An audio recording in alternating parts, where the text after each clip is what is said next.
ছাত্র আন্দোলনের মুখে প্রধানমন্ত্রীর পদ থেকে পদত্যাগ করে ৫ আগস্ট ভারতে পালিয়ে যান শেখ হাসিনা। তার পতন ও দেশ ত্যাগের পেছনে ৪ জনের একটি চক্র দায়ী। তাদের গ্যাং অফ 4 হিসেবে মন্তব্য করেছেন আওয়ামী লীগের এক নেতা। ওই নেতার বরাত দিয়ে ভারতীয় সংবাদপত্র দ্য ইন্ডিয়ান এক্সপ্রেসে বৃহস্পতিবার একটি প্রতিবেদন প্রকাশিত হয়েছে।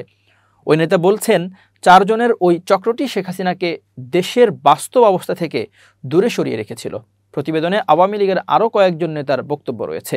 শেখ হাসিনার দেশ ছাড়ার সিদ্ধান্ত তার মন্ত্রিসভার সদস্য এমনকি ঘনিষ্ঠ সহযোগীদেরও পুরোপুরি বিস্মিত করেছে বলে জানিয়েছেন আওয়ামী লীগের একাধিক নেতা। তাদের একজন বলছেন, আমরা টেলিভিশনের খবর থেকে তার দেশ ত্যাগের খবর জানতে পারি।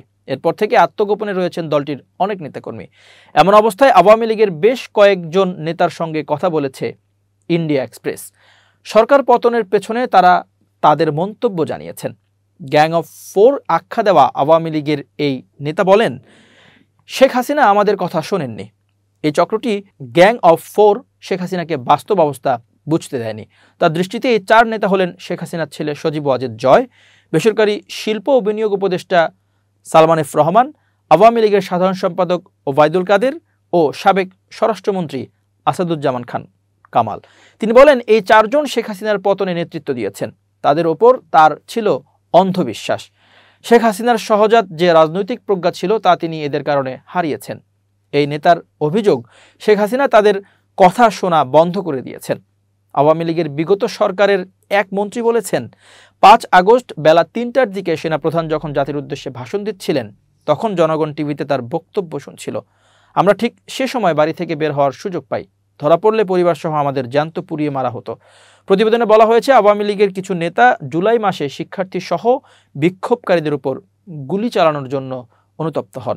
৩ থেকে ৪ আগস্ট দেশব্যাপী জনগণ যখন রাস্তায় নামে তখন তারাও যোগ দেন।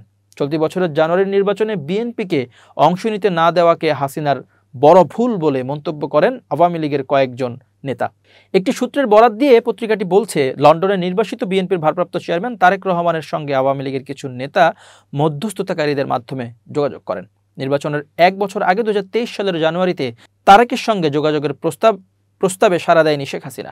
ইন্ডিয়া এক্সপ্রেসের সঙ্গে কথা বলে নেতারা বিশ্বাস করেন, বাংলাদেশের স্বাধীনতা সংগ্রামে নেতৃত্ব দেওয়া এই দল অস্তিত্বের সংকটে পড়লেও এখনও ঘুরে দাঁড়ানোর ক্ষমতা রাখে। তবে এজন্য এমন লোকদের সামনের সারিতে নেতৃত্বে আনতে হবে যাদের সঙ্গে জনগণের যোগাযোগ আছে।